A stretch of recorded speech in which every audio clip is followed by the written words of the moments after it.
Miguel Cotto is one of the greatest Puerto Rican fighters to ever grace the sport of boxing. Cotto would become the first 4-weight world champion from his homeland after capturing titles from light welterweight all the way up to middleweight, cementing his legacy as a true boxing legend. Here we will review the 5 greatest wins in the career of the Puerto Rican legend Miguel Cotto. After bursting onto the scene after capturing the WBO light welterweight title, Cotto was looking to close out his stay at 140 pounds with a bang, and he would do just that when he would face off against the then undefeated light welterweight contender Paulie Malignaggi in a fight that took place on the 10th of June in 2006. Cotto would go on to have a great fight against Malignaggi, as Cotto won the fight by unanimous decision, with 2 judges scoring the fight 116 to 111 and 115 to 112, as Cotto would go on to retain his junior welterweight crown.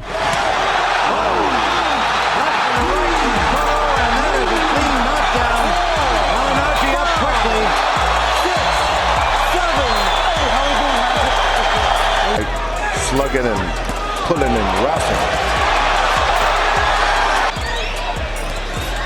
Good combination, will be effective. So far the eye cut is holding up.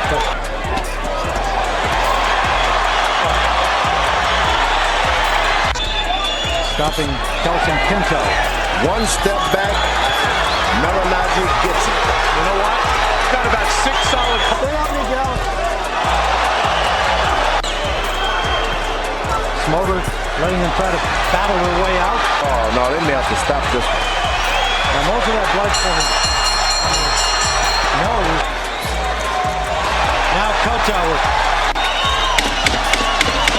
Now the fight starts. Left from Cotto that landed. Both of them giving it everything right to the final bell. After moving up to welterweight, in which Cotto would capture the WBA welterweight title, the fight which would truly put Cotto on the map would be his showdown against the former 3-weight world champion and the still very highly regarded boxing legend Sugar Shane Mosley, as the two would put on an excellent matchup on the 10th of November 2007 at Madison Square Garden. During the course of the fight, Cotto and Mosley would put on a true classic, with Cotto in the early stages of the fight getting the better of the exchanges against Mosley, who was reacting to Cotto's offense in slow fashion. Late on in the fight, Mosley would go on to display more assertiveness by putting the fight to Cotto. The two would close out a truly excellent affair, with Cotto picking up a unanimous decision to retain his title. Hand of his own, and Mosley comes right back with a right hand. The toe with Cotto, and He's done it. Oh, has that done it. short right uppercut. Very effective. Cotto tries to come back with a right hand to the body.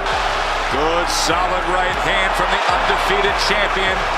Overhand right again from Mosley. If we're shocked, you can imagine how Mosley feels. Remember that? Oh, here's the thing about Cotto, man. Look at Cotto, that. 2-punch combination. Steps forward after absorbing that right hand.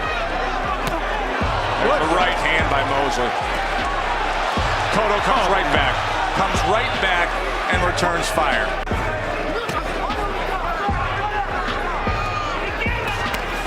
Good right hand from Cotto. Wow.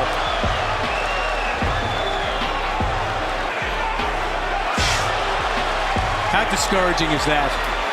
There's a right hand that big lands. right. So Shane Mosley is having his best round by far. Right leg there being pushed back easily. That's a good uppercut. Right uppercut comes in, as does a second from Shane Mosley. Cotto to the inside with a short, crisp right hand. Well, you know what? Let's give Cotto his props, man. The chin, always been a question mark. The hand speed thought to be a big edge for Shane Mosley. Both those questions answered by Miguel Cotto. The winner by unanimous decision, damas y caballeros de Caguas, Puerto Rico, still undefeated and still WBA welterweight champion of the world, Miguel Cotto. Following a crushing defeat at the hands of Antonio Margarito, Miguel Cotto would once again become welterweight champion of the world. In his first defense of his newly won crown, Cotto would face off against the highly avoided then IBF welterweight champion Joshua Clottey in a fight which was originally intended to be a unification for the WBO and IBF titles in front of a crowd of 17,734 fans who packed out Madison Square Garden in New York City. A true war would unfold, as in the first round of the fight, Cotto scored a knockdown after connecting with a jab. In the third round of the fight, an accidental clash of heads opened up a severe laceration over the left eye of Miguel Cotto. The injury would bleed profusely during the fourth round, but Cotto was able to maintain control. During the middle stages of the fight, Clottey controlled the offense. Noticing that Cotto was unable to see his punches coming during the later stages of the fight, Cotto decided to employ his technique from outside while the fight's tempo remained close. The judges would award the split decision victory in the way of Miguel Cotto with scores of 115 to 112 and 116 to 111 in Cotto's favour, and the other judge scoring at 114 to 113 in the favour of Joshua Clottey. Cotto seems to feel a sense of urgency, and Clottey will respond in kind. No one wants to fight Joshua Clottey, let alone with a bad cut over his eye. Good tackle by Cotto. Great right hand by Cotto.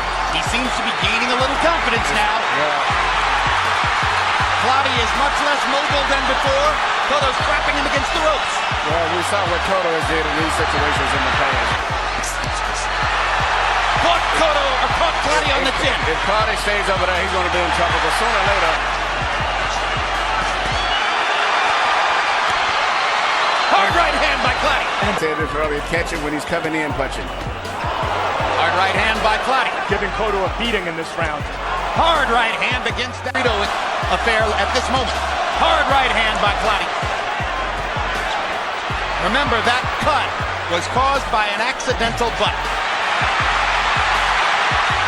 This is what will bring the crowd back.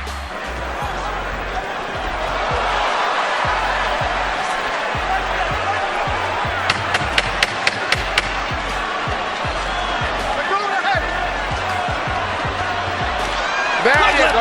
That's the shot. You need to do that more often. And I'm amazed that Mercanti hasn't made him take it off, and now it falls off onto the canvas. Good left hook again by Cotto. Unquestionably, Cotto leads in the round because Clottey hasn't thrown enough. 30 seconds. After capturing the WBA title at junior middleweight on the 30th of July 2011, it would be announced that Miguel Cotto would make the second defence of his WBA title in the highly anticipated rematch against his rival Antonio Margarito, as in their first fight, Margarito were going to stop Cotto, handing the Puerto Rican the first defeat in his career, to much controversy after it was speculated that Margarito had cheated his way to victory by filling his hand wraps with plaster. The fight would take place at Madison Square Garden on the 3rd of December 2011 in front of a sold-out crowd who would witness Cotto avenge the defeat from 2008 by stopping Margarito in the 10th round of this contest. The fight would be stopped by the referee at the start of the 10th round because of the condition of Margarito's right eye. And now it's Margarito who's against the ropes, but fighting off the rope. And Cotto's at Antonio Margarito's right eye. So he's already got something to look at, as Cotto has done the damage he wanted to do early. And here you see Cotto just did something he didn't do in the first fight. What effect were Margarito's punches? And Cotto's bouncing straight back on his toes. But definitely it's closing the gap now as the fight moves into the second half. There goes those short Margarito uppercuts on the inside. Two more shots. Another left hook to the eye. Good left by Cotto. Three-punch combination. See some of the qualities that made him successful. Dogged determination. This is when Miguel should load up on some shots right there in that position. This is when he's the most effective. Body shots and a left hook upstairs from Cotto. And another left hook. Much that effective with short punches as compared to Miguel. Another ripped left hook for Cotto.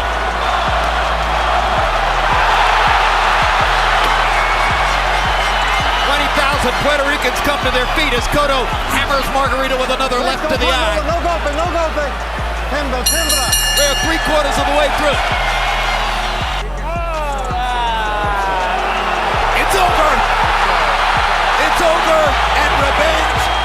The true defining moment of Miguel Cotto's career would be when Cotto would challenge the WBC and lineal middleweight champion of the world in Sergio Martinez, who had reigned supreme over the middleweight division for many years, as he was seen as the best middleweight since Bernard Hopkins. In his first fight in the middleweight division at Madison Square Garden, then middleweight champion Sergio Martinez, who had been inactive from boxing for over a year before the bout following 2 separate knee surgeries. This would be such a telling factor for Martinez in this fight, as in the first round of the contest, Cotto would have Martinez down 3 times before knocking down the Argentine once again in the 9th round, before Martinez's team would call a stop to the action in the 10th round. With this win, Cotto would become the first Puerto Rican boxer to win world titles in 4 different weight classes, therefore crowning him as one of the greatest fighters of the modern era.